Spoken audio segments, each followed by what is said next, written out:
आप कभी काशी गए हैं और मणिकर्णिका घाट पर अंतिम संस्कार होते देखा है? अगर ध्यान से देखो तो वहाँ कुछ लोग चिता की राख पर 94 लिखते दिखाई देंगे।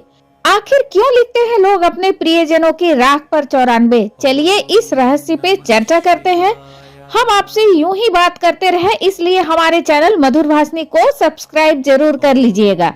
गंगा किनारे बसी काशी नगरी सबसे पवित्र नगरी मानी जाती है। कहते हैं यह शिव जी के त्रिशूल पर टिकी हुई है। अगर आप जीते जी नहीं तो मरकर यहाँ पहुँच जाते हैं तो भी आप बड़े सौभाग्यशाली होंगे, क्योंकि यहाँ मृत्यु होने पर आदमी पुनर्जन्म के चक्र से मुक्त हो जाता है और मोक्ष को प्राप्त होता है। यह शिव जी का आशीर्वाद है। और यहाँ के मणिकर्णिका घाट पर ही सती माता का अग्नि स्नान किए हुए शरीर का अंतिम संस्कार किया गया था। इसलिए ये शमशान घाट होते हुए भी दुनिया का सबसे पवित्र जगह माना जाता है। तो अब बात करते हैं कि यहाँ चिता की राख पर 94 क्यों लिखा जाता है। अग्नि संस्कार के अगले दिन जब चिता की राख ठंडी हो जाती है तो मरने वाले के प्रियजन आते हैं और उस पर 94 लिखते हैं, क्योंकि ईश्वर ने हमें 100 कर्म करने के लिए भेजा था धरती पे, जिसमें से 94 कर्म तो मनुष्य के हाथ में है जिसे वह कर चुका है। अब 6 वह कर्म है जो प्रभु के हाथ में है।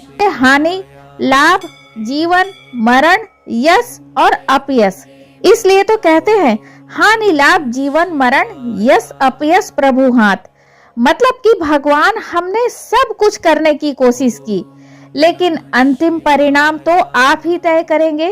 और यह भी कि जो भी हुआ प्रभु की इच्छा से हुआ। अब आत्मा ईश्वर को समर्पित है।